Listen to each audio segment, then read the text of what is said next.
और उन्हीं समझौतों में से एक था भारत और यूएई के बीच अब कारोबारी लेन देन भारतीय रुपए और यूएई के दिरहम में होगा। दोनों देशों के सेंट्रल बैंक के बीच एक समझौता हुआ जिसके तहत भारत और यूएई एक सिस्टम बनाएंगे और भारत अपने यूपीआई को यूएई के डिजिटल पेमेंट सिस्टम यानी कि आईपीपी से लिंक कर 5 देश इकट्ठे होकर एक करेंसी बनाएंगे। और आप आज हो, मैंने 3 साल पहले बोला था, जब कहीं न्यूज में भी नहीं था, किसी चीज में नहीं था, लेकिन अब 5 देश इकट्ठे होकर करेंसी बनाने का प्लान बना रहे हैं, बन गई है। इंटरनेशनल करेंसी डॉलर की उसमें भूमिका नहीं होगी, मतलब अंतरराष्ट्रीय कारोबार में अब डॉलर की जगह रुपया ले लेगा। कोई राजा होगा, प्रधानमंत्री होगा, 2 देश अपनी ताकत आजमाएंगे, आप सुनेंगे, हाथ मिलाएंगे और वो ताकतवर हो जाएंगे। देगा।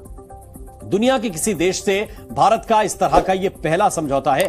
यह समझौता भारत के लिहाज से कितना अहम है और उसका भारत की इकोनॉमी पर कितना असर होगा, क्या असर होगा, आपको हम विस्तार से समझा। करेंसियां एक हो जाएंगी, 5 करेंसियां, फिर कह रहा हूं कि आपकी करेंसियां 5 देशों की करेंसियां एक हो जाएंगी। जो लोग पवित्र आत्मा से प्रेयर करेंगे, मैं उन लोगों के लिए बोल रहा हूं, अब पवित्र आत्मा कहता है मैं उन्हें जीरो से हीरो बनाऊंगा यीशु मसीह के नाम में। लेकिन याद रखना, कह रहा है कि 2023 में जब आप ऐसी आफत को सुनेंगे, आप कहते हैं कि ये हर बार हो जाता है, लेकिन नहीं, पवित्र आत्मा ने मुझे कहा ऐसा नहीं होगा। आत्मा कह रहा है, मैं इसी समय होली स्पिरिट से बात कर रहा हूं और पवित्र आत्मा ने मुझे कहा, कह रहा क्यों परमेश्वर का क्रोध उतर रहा है? क्योंकि लोगों ने, कह रहा है कि लोगों ने परमेश्वर की प्रकृति के साथ छेड़छाड़ करना शुरू कर दिया है। मैं फिर देख रहा हूं कि वायरस फैल रहे हैं अलग अलग तरीके से। कुछ डॉक्टर लोग इंजेक्शन बनाएंगे लगाने के लिए, ट्रीटमेंट करेंगे, लेकिन परमेश्वर का क्रोध होगा कुछ देशों में। वो कहेंगे हैज है, वो कहेंगे कोई प्लेग है, वो कहेंगे कोई वायरस है, लेकिन वो इंजेक्शन लगाएंगे, लेकिन लोग मर जाएंगे। आप सुनेंगे कि हजारों लोग इंजेक्शन के कारण मर जाएंगे। आपको न्यूज में सुनने मिलेगा कि वो डॉक्टर पर केस कर दो। कुछ ऐसी ऐसी चीजें आपके सामने होंगी आने वाले फ्यूचर में कि समझ में नहीं आएगा। लेकिन परमेश्वर करे कि भक्ति करने वाले लोगों को, प्रार्थना करने वाले लोगों को, जहां पर भी आप जाते हैं आप प्रार्थना करते हैं, लेकिन आप हाथ उठाएं और परमेश्वर आपके देशों में सुरक्षा देगा यीशु मसीह के नाम में। Praise the Lord. आप सभी को जय मसीह की और जय यीशु की। मेरे प्यारे भाइयों और बहनों, मैं इस नए वीडियो में आपका फिर से स्वागत करता हूं। मैं प्रभु को धन्यवाद देता हूं इस नए समय के लिए जो उसने हम सबको दिखाया है। इसे देखकर मेरे मन में एक बात आई जो मैं आपसे शेयर करना चाहता हूं। शत्रु कई बार कुछ ऐसे बीज को हमारे मन में बोकर चला जाता है, अर्थात ऐसे विचारों को जिसे हम नहीं सोचना चाहते और उससे निकलना भी चाहते हैं, लेकिन बारंबार वही विचार, अब वह चाहे अविश्वास के विचार हो, अश्लील विचार हो या तो दोष भावना हो।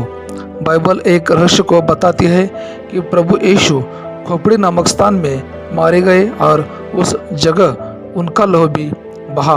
खोपड़ी अर्थात मन, वह जगह जहाँ से हमारा पूरा जीवन कंट्रोल होता है। इसलिए बाइबल भी बताती है उद्धार का टोपी पहन लो, जैसे हेलमेट पहनने के द्वारा हम खतरों से बच सकते हैं, उसी प्रकार उद्धार का टोपी पहनने के द्वारा शैतान के द्वारा विचारों से भी सुरक्षित रह सकते हैं।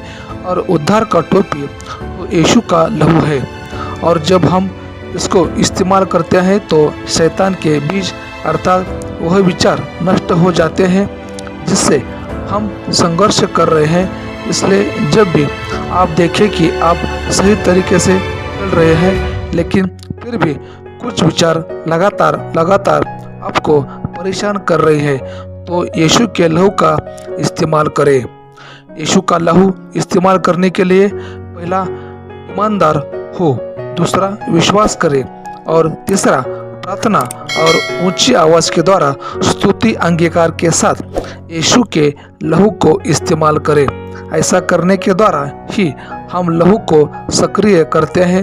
लहू के विषय में वचनों से सीखे, यह आपके अंदर विश्वास को लाएगा, क्योंकि यीशु का लहू हमें परमेश्वर के क्रोध से भी बचाता है और यीशु का लहू विचारों की बंधनों को तोड़ देता है। यीशु का लहू दुष्ट आत्मा से सुरक्षित रखता है और यीशु का लहू कठोरता से निकलता और यीशु का लहू तो जीवित है। प्रभु यीशु का लहू कठिन बातों को आसान बना देता है। परमेश्वर इन वचनों के द्वारा आप सभी को बहुत आशीष दे। आपको यह वीडियो कैसा लगा ये आप हमें कमेंट करके ज़रूर बताना। अगर आपको यह वीडियो अच्छा लगे तो इस वीडियो को लाइक करें, शेयर करें और चैनल को सब्सक्राइब करें। आइए हम मिलते हैं अगले वीडियो में। तब तक वचन को पढ़ते रहिए और प्रार्थना करते रहिए। परमेश्वर आप सभी को बहुत आशीष दे। God bless you all. आमीन।